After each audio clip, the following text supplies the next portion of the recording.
Reva, despite her hard work, simply failed to get what she wanted. No husband, no children, no fabulous career.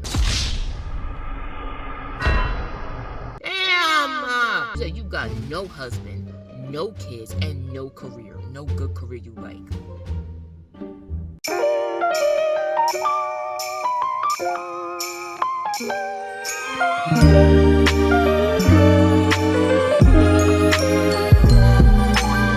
So now I'm gonna read another one where it was. Ain't no way this man is. You know. There's a bunch of parking spots in this parking lot, and this person decided to park right next to me. I don't understand. And mind you, the space next to me is not a parking spot. It's just a space. Why would you do that? You're needy, I said. Sounds frustrating. And then there's Ken. I just can't stand it. I'd rather K myself than be all alone, she said. At least you have options. Now this is the dark humor that the people are talking about. Like, she'll say something really like chaotic and then just like have like a one-liner like that. She just said she would rather K herself than be alone. And you said, at least you have options. I go, whoa. Here comes the next part. Her envy was very self-righteous. Compared to me, she was underprivileged. I looked like a model, had money I hadn't earned, wore real designer clothing, had majored in art history, so I was cultured. Reva, on the other hand, came from Long Island, was an 8 out of 10, but called herself a New York 3, and had majored in economics. The Asian nerd major, she named it. The reason why I highlighted that quote was when she said, she's an 8 out of 10, but called herself a New York 3. That's so funny. But it's like a funny quote, but like a New York 3? That's crazy. And then on top of that, for her to say she majored in economics, the Asian nerd major. So I'm assuming that was a racist comment as well, because it's also 2000. So like racism was normalized still in this time. I'm gonna read this one last one, and then we're gonna end off on this one. I don't know what it was about Rev. I couldn't get rid of her. She worshipped me, but she also hated me. She saw my struggle with misery as a cruel parody of her own misfortune. I had chosen my solitude and purposelessness, and Reva had, despite her hard work, simply failed to get what she wanted. No husband, no children, no fabulous career. So when I started sleeping all the time, I think Reva took some satisfaction in watching me crumble into the ineffectual slob she had hoped I was becoming. I wasn't interested in competing with her, but I resented her on principle, and so we did argue. I imagine this is what having a sister is like. Someone who loves you enough to point out all your flaws. You don't need a sister for that, babes. You just gotta have family. The part when she was like, Reva, despite her hard work, simply failed to get what she wanted. No husband, no children, no fabulous career. So you got no husband, no kids, and no career. No good career you like. To take it a step further, she goes, I took a Polaroid of her one night and stuck it I took a Polaroid of her one night and stuck it into the frame of the mirror in the living room. Reva thought it was a loving gesture, but the photo was really meant as a reminder of how little I enjoyed her company if I felt like calling her later while I was under the influence. Yo,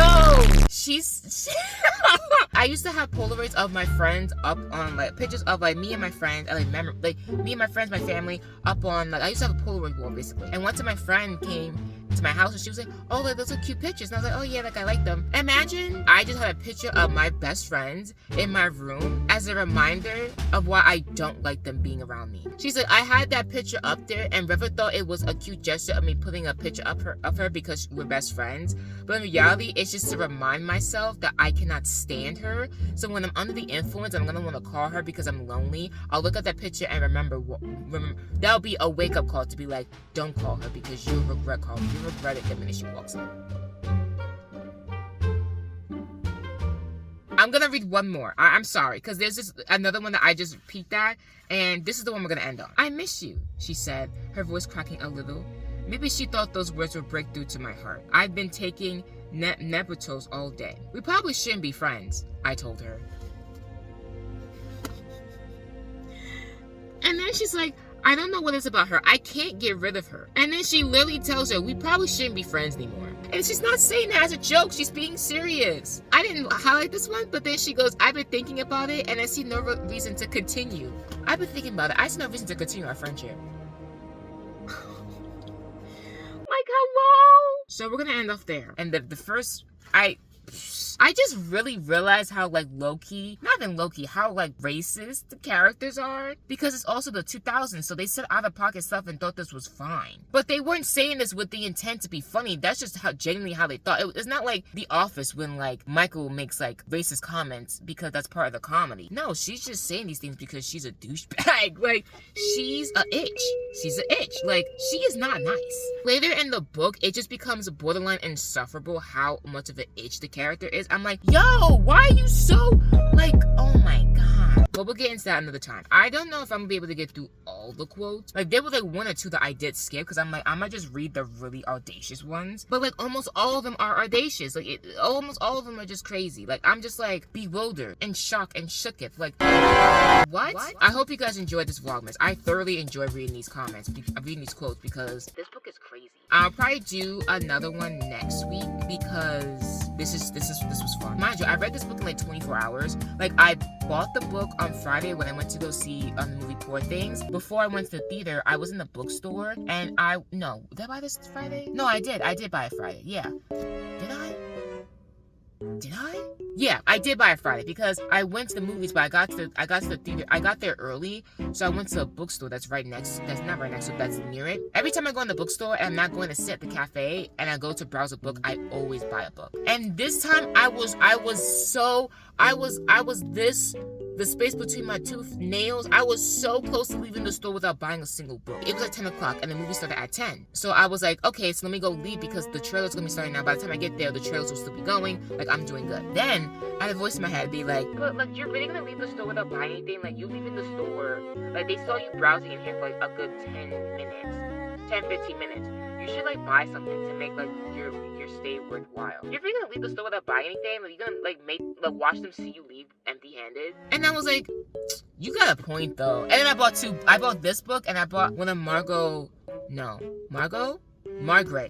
Atwood's book, Cat Eye. They had like 4 of her books and I was gonna buy all 4, but I was like, no, put them down, look them up on Amazon, and then buy them on Amazon, but also buy them, like, if you can, buy them used on Amazon. Because I have a few used books, like, I want to be able to, like, help save the planet. So sometimes I'll buy used books, but if it says, like, there are, like, writings on it or, like, it's damaged, then I'm like, I don't want it. Like, I want, like, nice copies of books. So then I usually buy new editions. And also, I like buying from a bookstore because I like supporting bookstores rather than, like, Amazon. But also, the bookstores charge you more. Like, Amazon, a book could be $10 when the bookstore is $15 because they need to make a profit, which I understand. So I bought this book, but I don't regret buying it. I really do enjoy this book. This book also reminds me a lot of another book I read, the last book I read before this book, Big Swiss. That book is also crazy. I'm done talking. This video is way longer than I was anticipating it to be. And I hope you guys enjoyed it, and I will see you guys in tomorrow's vlog.